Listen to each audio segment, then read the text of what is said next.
الحمدللہ رب العالمین والصلاة والسلام علی سید المرسلین وعلی آلہ وصحبہ اجمعین، اما بعد۔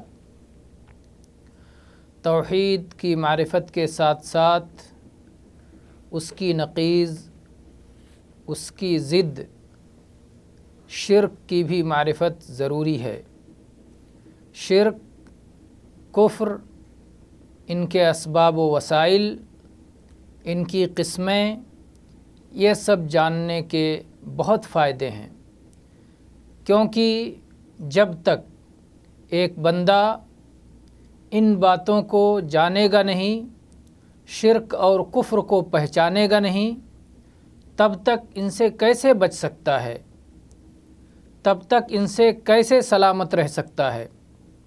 اللہ تبارک و تعالیٰ کو بھی یہ بات پسند ہے کہ اس کا بندہ حق اور خیر کو جانے، اسے قبول کرے اور اس پر قائم رہے، اور شر کو، برائیوں کو، معصیت کو جانے اور ان سے دور رہے۔ چنانچہ اس سلسلے میں مشہور صحابی حذیفہ ابن الیمان رضی اللہ عنہ فرماتے ہیں، جیسا کہ صحیحین میں صحیح بخاری 7084 نمبر پر اور صحیح مسلم 1847 نمبر پر یہ حدیث آئی ہے، کان الناس یسألون رسول اللہ صلی اللہ علیہ وسلم عن الخیر وکنت اسألہ عن الشر مخافۃ ان یدرکنی۔ حذیفہ رضی اللہ عنہ کہتے ہیں کہ لوگ رسول اللہ صلی اللہ علیہ وسلم سے خیر اور نیکیوں کے بارے میں پوچھا کرتے تھے، اور میں آپ صلی اللہ علیہ وسلم سے برائیوں کے بارے میں پوچھا کرتا تھا، اس خوف سے کہ میں کہیں ان برائیوں میں پڑ نہ جاؤں۔ اور عمر ابن خطاب رضی اللہ عنہ فرماتے ہیں، انما تنقض عرى الاسلام عروة عروة اذا نشأ في الاسلام من لا يعرف الجاہلیہ۔ اسلام کی زنجیر کا ایک ایک کڑا ٹوٹ جائے گا جب اسلام میں ایسے لوگ پیدا ہوں گے جنہیں جاہلیت کی پہچان نہیں ہوگی۔ تو جاہلیت کی پہچان، کفر کی پہچان اور شرک کی پہچان ہمارے لیے بہت اہم ہے۔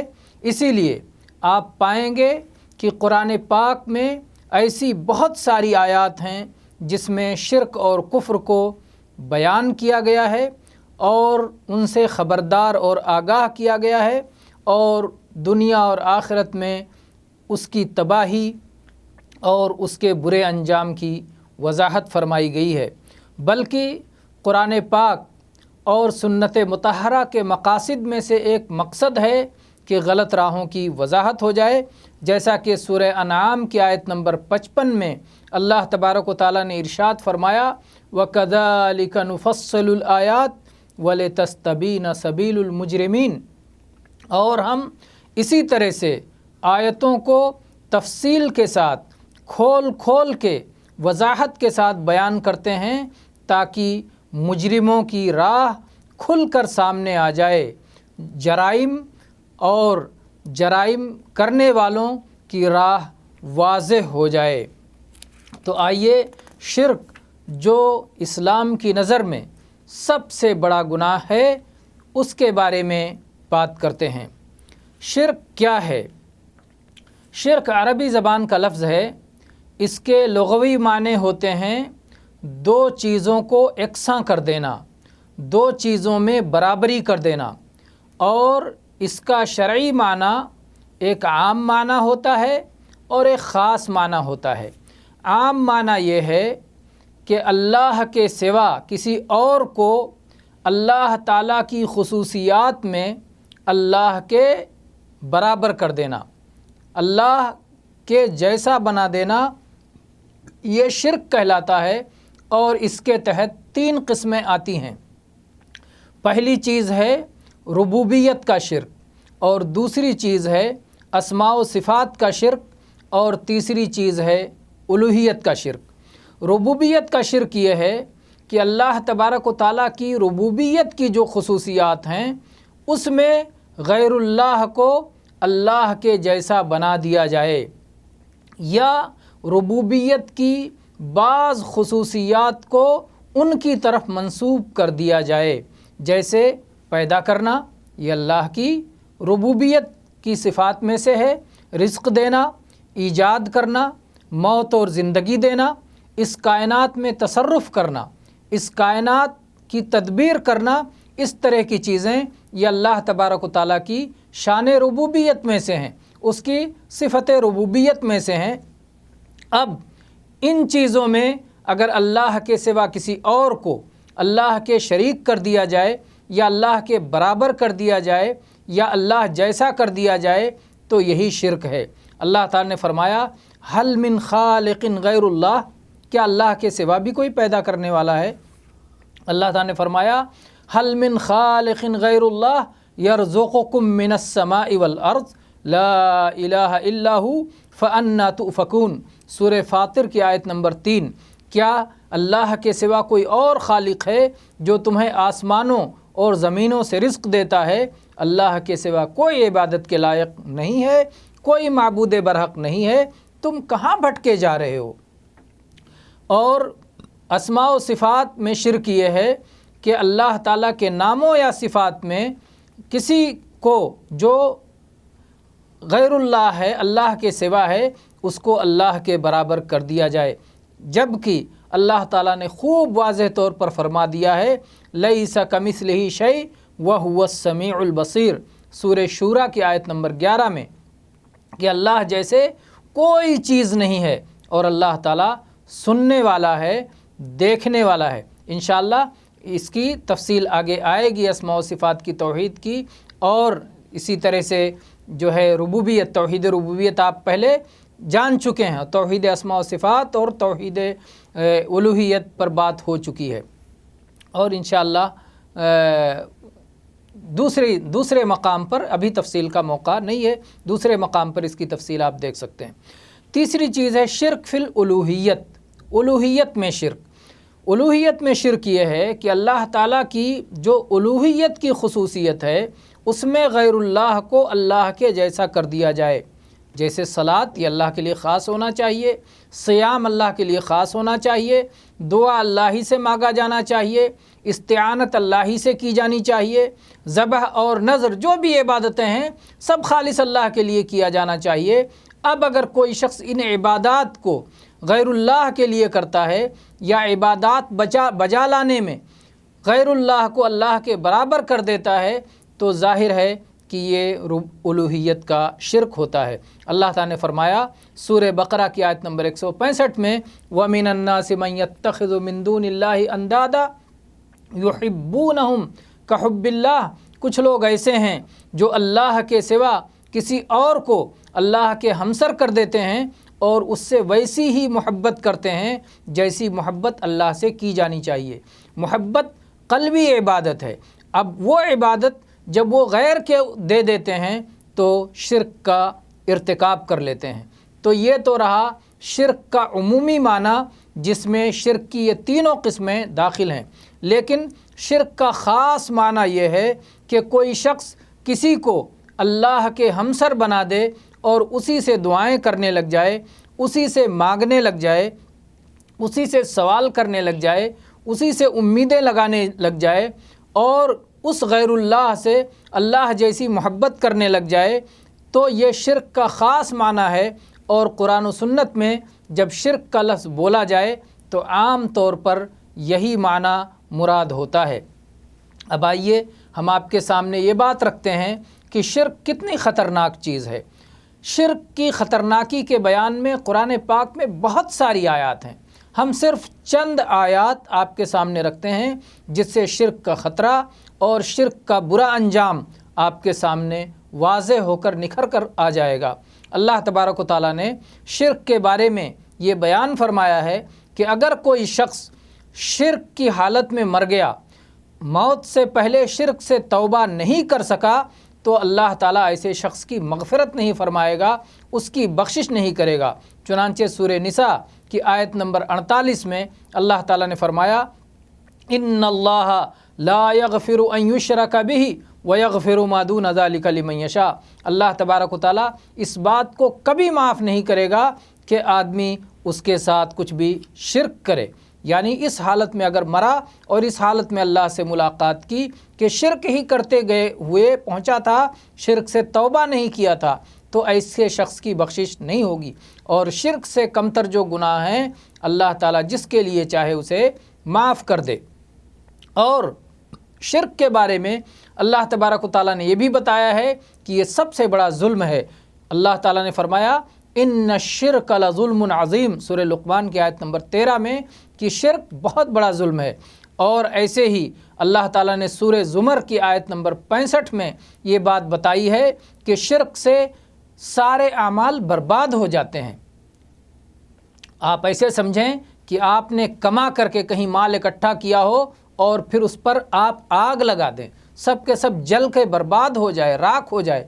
اسی طرح سے کسی نے کتنی بھی نیکیاں کی ہوں، اگر وہ شرک کا ارتکاب کر لیتا ہے تو ساری نیکیاں برباد ہو جاتی ہیں، تباہ ہو جاتی ہیں۔ اللہ تعالیٰ نے فرمایا سورہ زمر کی آیت نمبر 65 میں وَلَقَدْ أُوحِيَ إِلَيْكَ وَإِلَى الَّذِينَ مِن قَبْلِكَ لَئِنْ أَشْرَكْتَ لَيَحْبَطَنَّ عَمَلُكَ وَلَتَكُونَنَّ مِنَ الْخَاسِرِينَ۔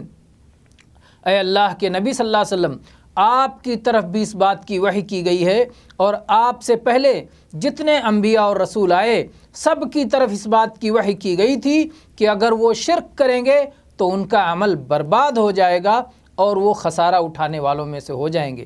یہ بات اللہ تعالیٰ نے اپنے انبیاء سے کہی تھی کہ انبیاء بھی اگر شرک کا ارتکاب کریں گے تو ان کا بھی عمل برباد ہو جائے گا۔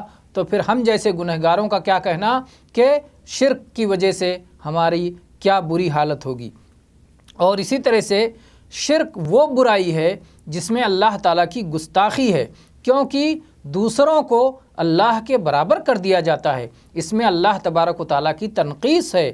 اللہ تعالیٰ نے سورہ شعراء کی آیت نمبر 96 سے 98 تک میں فرمایا قالوا وهم فيها يختصمون تاللہ ان كنا لفی ضلال مبین اذ نسویکم برب العالمین، کہ قیامت کے دن جہنم میں جہنمی اپنے معبودوں سے جو ان کے ساتھ جہنم میں ہوں گے ان سے جھگڑا کرتے ہوئے کہیں گے اللہ کی قسم ہم بڑی گمراہی میں تھے، کھلی ہوئی گمراہی میں تھے، ہم تم کو اللہ کے برابر قرار دے رہے تھے، کتنی بڑی گمراہی تھی۔ اور ایسے ہی اللہ تعالیٰ نے بہت صاف صاف یہ بات قرآن پاک میں ذکر فرمایا ہے کہ جہنم کی آگ میں ایسے لوگ ہمیشہ ہمیشہ رہیں گے جو شرک پر مریں گے۔ اللہ تعالیٰ نے فرمایا سورہ مائدہ کی آیت نمبر 72 میں اِنَّهُ مَن يُشْرِكْ بِاللَّهِ فَقَدْ حَرَّمَ اللَّهُ عَلَيْهِ الْجَنَّةَ وَمَأْوَاهُ النَّارُ وَمَا لِلظَّالِمِينَ مِنْ أَنصَارٍ۔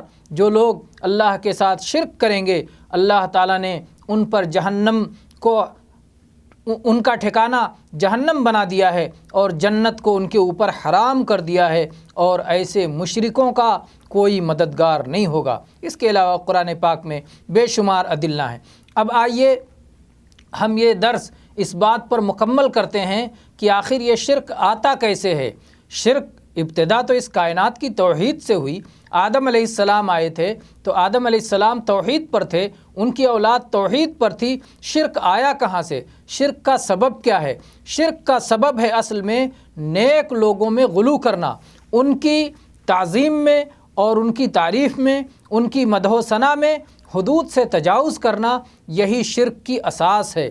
اللہ تعالیٰ نے سورہ نوح آیت نمبر 23-24 میں ارشاد فرمایا وَقَالُوا لَا تَذَرُنَّ آلِهَتَكُمْ وَلَا تَذَرُنَّ وَدًّا وَلَا سُوَاعًا وَلَا يَغُوثَ وَيَعُوقَ وَنَسْرًا وَقَدْ أَضَلُّوا كَثِيرًا وَلَا تَزِدِ الظَّالِمِينَ إِلَّا ضَلَالًا۔ یہ نوح علیہ السلام کی قوم کا ذکر ہے۔ ان کے بارے میں عبداللہ ابن عباس رضی اللہ عنہ نے اس کی تفسیر کرتے ہوئے صحیح بخاری میں 4920 نمبر پر یہ حدیث موجود ہے کہ فرماتے ہیں اسماء رجال صالحین من قوم نوح، کہ ان میں جن ناموں کا ذکر کیا گیا ہے ود کا، سواع کا، یغوث کا، یعوق کا، نصر کا، یہ لوگ قوم نوح کے نیک لوگ تھے، اولیاء تھے، بزرگان دین تھے، یہ ان کا نام ذکر کیا گیا ہے۔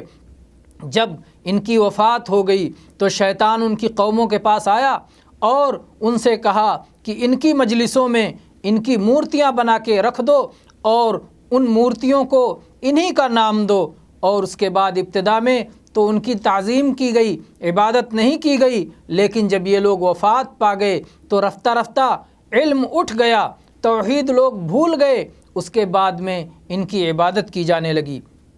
تو یہ ان کے تعظیم کے مقصد سے پہلے جیسے آج بہت سارے لوگ اپنے بزرگوں کی تصویریں اپنے گھروں میں لگاتے ہیں اور دھیرے دھیرے پھر ان کے سامنے ہاتھ جوڑنے لگتے ہیں، ان کو وسیلہ بناتے ہیں اور ان کی عبادت کرنے شروع کرتے ہیں اور ان سے سوال کرنے لگ جاتے ہیں۔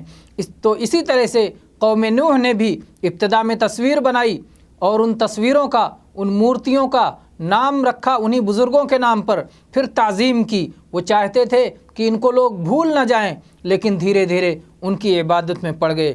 یہی بات، اسی طرح کی بات امام ابن جریر طبری نے اپنی تفسیر میں بھی ذکر کی ہے کہ یہ قوم نوح کے آدم علیہ السلام کی اولاد میں سے نیک لوگ تھے اور بزرگ لوگ تھے، اور ان کے کچھ ماننے اور چاہنے والے لوگ تھے۔ جب ان کی وفات ہو گئی تو لوگوں نے آپس میں کہا، جو لوگ ان کی اقتدا کیا کرتے تھے، کہ ہم کیوں نہ کریں کہ ان کی مورتیاں بنا لیں، جب ان کی صورت دیکھیں گے تو ہم عبادت میں اور زیادہ ہمارے اندر شوق پیدا ہوگا۔ اور اسی طرح سے ابلیس نے بھی آ کر کے ان کے اندر شرک پیدا کرنے کے لیے انہیں سمجھایا کہ ان کی یاد کو کیسے باقی رکھو گے، اور دھیرے دھیرے وہ لوگ ان کی عبادت میں پڑ گئے۔ اور ابلیس نے سمجھایا کہ جب بارش نہیں ہوتی تھی تو تمہارے باپ دادا ان کو واسطہ اور وسیلہ بنا کر کے بارش مانگا کرتے تھے تو بارش ہوا کرتی تھی۔ اس طرح سے ان کی عبادت ہونے لگی۔ تو ان کے یہاں دو فتنہ اکٹھا ہو گیا۔ ایک فتنہ تو قبروں کی مجاوری کا اور قبر پہ جانے کا، اور دوسرا فتنہ تصویروں کا، مورتیوں کا، اور مورتیوں کے پاس بیٹھ کر کے وہاں پر مجاوری کرنے کا اور ان سے مانگنے اور سوال کرنے کا۔ تو اس طرح سے انسانیت کی تاریخ میں پہلی بار جو شرک آیا وہ بزرگوں کے واسطے سے آیا۔ اس لیے ہر کسی کو اس کا حق دینا چاہیے، اس کے درجے میں غلو اور حدود سے تجاوز سے بچنا چاہیے، کیونکہ یہ شرک کا وسیلہ ہے۔ اللہ تبارک و تعالی ہمیں شرک و کفر کی صحیح سمجھ عطا فرمائے تاکہ ہم اس سے بچ سکیں، دور رہ سکیں۔ آمین۔ وآخر دعوانا ان الحمد للہ رب العالمین، وصلی اللہ علی نبینا وسلم۔